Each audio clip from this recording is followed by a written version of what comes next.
Brother Marine. We have returned again today for a new article of Warhammer 40,000. How army building works in the new edition of Warhammer 40,000. Wow, wow, wow, wow, wow. Simplified, not simple, is an empty sentiment. Hold on. Simplified, not simple isn't an empty sentiment. Aha, got it on the second try. It's a deep design philosophy that touches all parts of the new edition of Warhammer 40,000. You should probably call the authorities, including how to muster an army. Wow. You can be General Muster. The detachment system has been a mainstay of Warhammer 40,000 for decades, in one form or another. Battlefield roles, the old force organization chart, were originally intended to help people structure their armies, but always came at the cost of arbitrary restrictions and exceptions. Now there's all new arbitrary restrictions and exceptions. It served the game well, but this is what serves the game now. Eat up. But battlefield roles are out. Major new flexibilities in. New style of Warhammer 40k. Are you 40 fashionable? For the new edition, the rules team have tried to incentivize the use of a wider range of units by ensuring that each one has a cool, unique ability to bring to the field. Troops are no longer attacks that you must pay to unlock the units you actually want to take, but you'll absolutely still be seeing plenty of classic frontline squads showing up on the field. Mustering your army, select a battle size, start an army roster, choose a faction, select detachment rules, select units, and promote your warlord. You want to make sure that you click the promote button so that way it sends advertisements to everybody on social media. Battle size. There are now 3 main army sizes: Incursion of 1,000 points, Strike Force of 2,000 points, and Onslaught, an almighty 3,000 points. 500-point games are still perfectly possible, of course, but the Warhammer 40,000 core rules are optimized for slightly larger forces than that. Power levels are a thing of the past. Points are now the order of the day. Army roster. Rosters can be anything you want them to be. You will be able to download blank, printable roster sheets from the Warhammer community. Use the upcoming new Warhammer 40,000 app, and even write it all down on a piece of paper. Wow! Could you ever do that before? Just make sure your opponent can see it before you start. Select a faction. 1, 2, 3, 4, 5, 6. The step hasn't changed. Pick your favorite army and prepare for battle. This step also decides your faction keyword. Wow.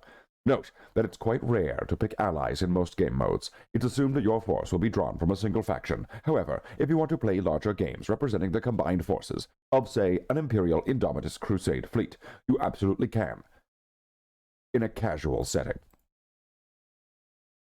Select detachment rules. Here's where the differences begin to show themselves. Instead of choosing a sub-faction or constructing your own, you now choose a single set of detachment rules for your whole army. This includes special abilities, enhancements, stratagems, and unique restrictions. Neat. All that, that's really neat. It's really nice looking. Nice army, right? For instance, you might be playing as the Gladius Task Force of the Adeptus Astartes. Your faction gives you the Oath of Moment Army rule. More on this next week. We'll have to look at that next week. While your detachment gives you access to 6 unique stratagems on top of the core group in the main rules, as well as 4 excessive enhancements. 4 exclusive enhancements for your Space Marine characters. It also bags you in the Combat Doctrines ability, which allows you to pick from 3 powerful doctrines during your command phase. If you choose to fight with a different detachment, you'd replace the stratagems, enhancements, and combat doctrines with those of the new detachment. Detachment choice will very rarely be tied to an army color scheme. While Ultramarines might be the theoretical and practical masters of the Gladius Task Force, other chapters can use it too. And the same will be true of many other detachments, as they are added into the game. This also means that you can try multiple detachments within a single army. You are not going to be locked into a single detachment just because you painted your army blue, or red, or yellow. This is an incredibly flexible system that will allow for many weird and wonderful armies in the future. Pick your units, wow! At least one character, maximum one of each epic hero. Look, there's Gilliman.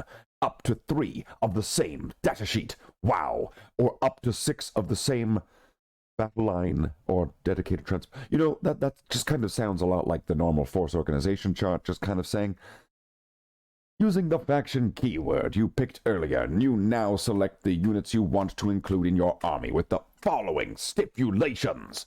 You must include at least 1 character. You can only include 1 each named epic hero. You can only include up to 3 units of each datasheet. However, you can include up to 6 units of each datasheet with a battle line or dedicated transport keywords. Wow. Each character can only have 1 enhancement. You can't include more than 3. No, you can't do it. You're not allowed. Enhancements are in total 3. And they all must be different. No stackies. You can't do that. And that's it. Select a warlord. Now, choose 1 character as your leader. They gain the warlord keyword. Keyword. Keylord. And you're ready to select your mission. Now, there's a real power in the simplicity of the new system. Now, no detachment will ever need more than a couple of pages to cover all of its unique rules and restrictions. Wow! Meaning there will never again be any need to waste time flicking through codex pages to find the right rule. Wow! Simplified, not simple. From the very start of this new edition, we'll be releasing dozens of packs of affordable index cards. Well, isn't that special? Which will collect all of your rules and data cards in one place for easy reference. This will also be able to, and available free online and in the new app. Asterix. In fact, smaller games can be catered for perfectly with the Combat Patrol format. We'll take a look at that in the future or later on, whatever they're writing there. I don't know what any of this says. I can't read. Though exemptions are in place for classic cross-faction combos like Summon Chaos Demons, Freeblade Knights, or Brood Brothers. Oh, I guess that's it, huh? Well. Yeah. Everyone go and check out Slathe's channel.